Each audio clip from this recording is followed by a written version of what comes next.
Mostly कहीं ना कहीं जो लोगों से मैं डिस्कस करता हूँ कि जितनी ज़ोर से मारते हैं कि ये रियल हो, कुछ लोग बोलते हैं ये रियल नहीं होता ऐसा। तो इस विषय में क्या कहेंगे आप?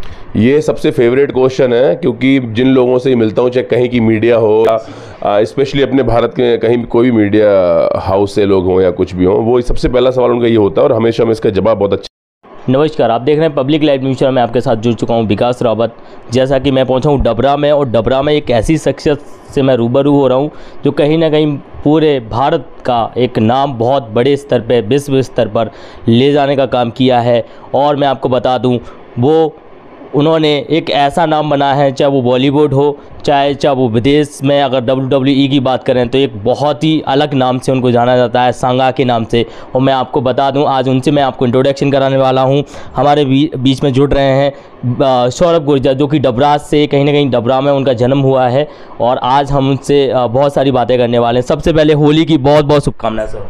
आपको भी बहुत बहुत शुभकामनाएं। जैसा कि पब्लिक लाइव के दर्शक आपको कहीं ना कहीं देख रहे हो, मैं आपको बता दूं सर, कहीं ना कहीं पूरे भारत में आपको बहुत पसंद किया जाता है। जब आप WWE की जो फाइट शुरू होती है, सबसे पहले कहीं ना कहीं आपको देखा जाता है। ये सब बस हमारे देश के लोगों का प्यार है, आप सभी लोगों का प्यार है, जिसकी वजह से हम लोग यहाँ हैं। और कोशिश कर रहे हैं कि जितना हो सके उतना अच्छा कर पाएँ, कोशिश कर रहे हैं जितना हो सके उतना अपने देश के नाम को ऊपर ले जा पाएँ। बस यही कोशिश हमारी जारी है। जैसा कि सर, मुझे जहाँ तक आपके बारे में मालूम है, 2012 में आपने फाइटिंग के अंदर गोल्ड जीता हुआ था, जो कि कहीं ना कहीं भारत के लिए एक बहुत बड़ी बात थी। और मैं आपको बता दूं, जैसा कि अभी जिस तरीके से आप WWE खेल रहे हैं, तो जिस तरीके से इंडिया को जो विश्वास है आप बहुत बेहतरीन खेल सकते हैं।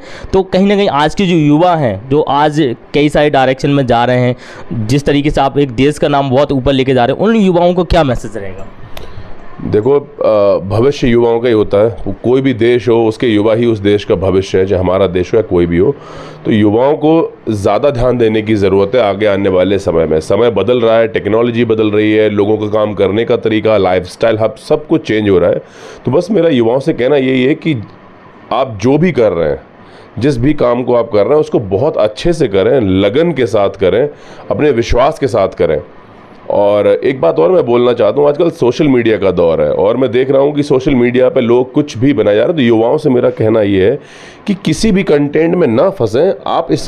आपको भगवान ने, ईश्वर ने दिमाग दिया, उसका उपयोग करें और कौन सी चीज़ आपके लिए अच्छी है उस चीज़ की तरफ आगे बढ़ें। शॉर्टकट ना अपनाएं और अपना समय ज़्यादा सोशल मीडिया वेस्ट ना करें।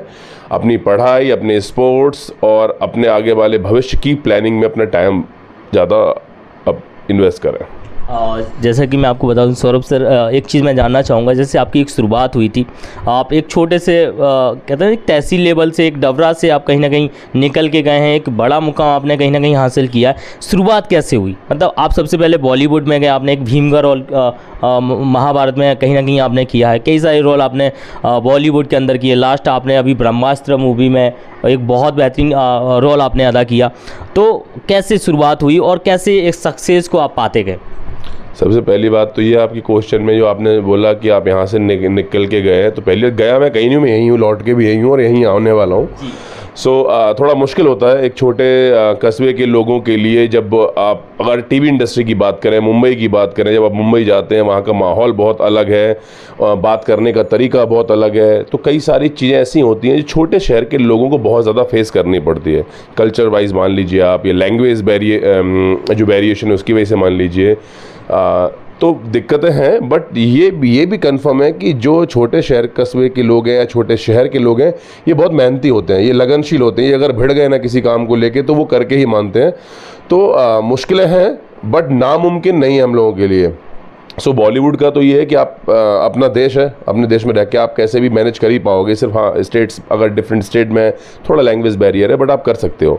अब रही बात WWE की, तो हाँ ये बात सही है कि जब आप अपने देश के बाहर आप निकलते हो तो बहुत ज़्यादा मुश्किल होता है। सबसे बड़ा जो प्रॉब्लम है वो लैंग्वेज बैरियर है। मैं डबरा में पैदा हुआ, हिंदी मीडियम स्कूल में पढ़ा हुआ हूँ, ठीक है। तो जब US पहली बार गया तो इंग्लिश की बहुत प्रॉब्लम थी, ठीक है। आप कल्चरल प्रॉब्लम है, लोगों के हमारा तरीका कुछ और होता है काम करने का या रिलेशन को मेंटेन करने का, दूसरे देश के लोगों का कुछ और होता है। तो ये कल्चर थिंग, लैंग्वेज बैरियर, ये सब चीज़ प्रो रेसलिंग बोलते हैं। इसका काम ये है कि ये हम जब लड़ रहे हैं तो हम दुश्मन नहीं एक दूसरे के, ठीक है। ये स्पोर्ट्स प्लस इंटरटेनमेंट इंडस्ट्री है। आप क्यों लड़ रहे हो किसी बंदे से, उसके पीछे की जो स्टोरी क्रिएट की जाती है वो एक इंटरटेनमेंट है। क्योंकि अगर आप सिर्फ एक बंदा पंच मारे जा रहा है तो आप उसको देख के बोर हो जाओगे, तो उसके पीछे लोगों को इंटरटेन करने के लिए एक स्टोरी क्रिएट की जाती है। अब रही बात आपका जो मेन चीज़ है कि आपको चोट लगती है या नहीं लगती है, तो इसमें चोट बहुत लगती है। मैं हर महीने, ज़्यादा नहीं तो हर महीने परफॉर्मेंस सेंटर में 1 या 2 सर्जरी देखता ही देखता हूँ। किसी की नी सर्जरी हो रही है, किसी एथलीट की नेक की सर्जरी हो रही है, किसी की एल्बो की सर्जरी हो रही है, और चोट हमें लगती है।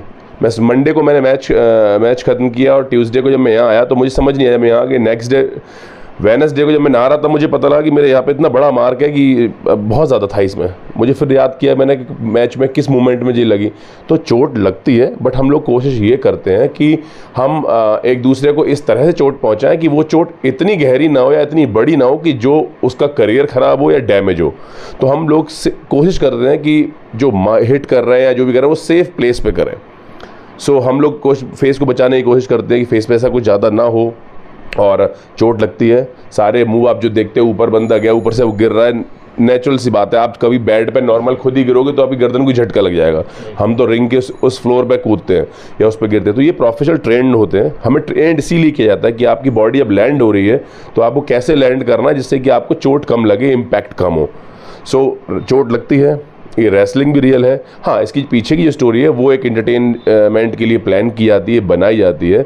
सो इसका यही आंसर है, और शायद हो सकता है कि आप लोगों को समझ में अच्छे से आ पाए। मैंने क्या बोला सर, जैसे कि उसमें हमें कुछ हथियारों का भी यूज़ किया, जैसे डंडा, मतलब कहीं ना कहीं टेबल उठा के, मतलब जिस तरह फोल्डिंग टेबल होती है उसको भी मारा जाता है, वो रियल होता है ना सर? आप जब टेबल मारी जाती है वो रियल होती है, लेकिन टेबल मारने का बेसिकली हमें तरीका ये होता है कि हमें इम्पैक्ट, मैंने बोला आपको इम्पैक्ट कम कैसे हो, इम्पैक्ट हो, ये पॉसिबल है ही नहीं कि इम्पैक्ट ना हो, बट वो इम्पैक्ट ऐसा ना हो कि इस सामने वाले को हो सकता है फ्रैक्चर हो जाए। सो वो जो टेबल होती है वो भी रियल होती है। अगर हम उसमें थोड़ा सा भी अगर गिरते समय या लैंड होते समय थोड़ा भी टेढ़ा होता है तो हमें इंजरी होती है। जो चेयर होती है वो रियल होती है। मुझे अच्छे से याद है एक रेसलिंग शो में शैंकी को चेयर, ड्रू मैकिंटायर ने चेयर से बहुत ज़्यादा हिट किया था। आई थिंक 20 चेयर शॉट दिए थे। मुझे वो दिन याद है। शैंकी की पीठ पे इतने मार्क थे कि शायद उसको उन मार्क को जाने में पूरा महीना लग गया, और उसको एल्बो में आज तक प्रॉब्लम है क्योंकि एल्बो में एक हिट कर गई थी। तो ये चोट लगती है, ये सब कुछ रियल है, बट ये कि हम लोग उसको करते ऐसे हैं कि इम्पैक्ट कम हो, बस ये कोशिश करते हैं हम लोग। जैसा कि सर कहीं ना कहीं भारत देश को आपसे कहीं ना कहीं बहुत सारी उम्मीदें हैं, और जैसे अभी WWE का फिर से आप जाने वाले हैं, और नेक्स्ट लेवल क्या आपका स्टेप रहेगा और क्या आगे प्लान है, क्या प्लान्स? यही हम लोगों के कि जल्दी से जल्दी मैं और मेरा टैग टीम पार्टनर हम लोग टैग टीम चैम्पियनशिप जीतें अपने देश के लिए, क्योंकि कभी भी इंडिया में टैग टीम चैम्पियंस बेल्ट नहीं आए हैं। तो हमारा जो टारगेट है, जो हमारा लक्ष्य है, सबसे पहले वो यही है कि हम लोग टैग टीम चैम्पियनशिप जीतें।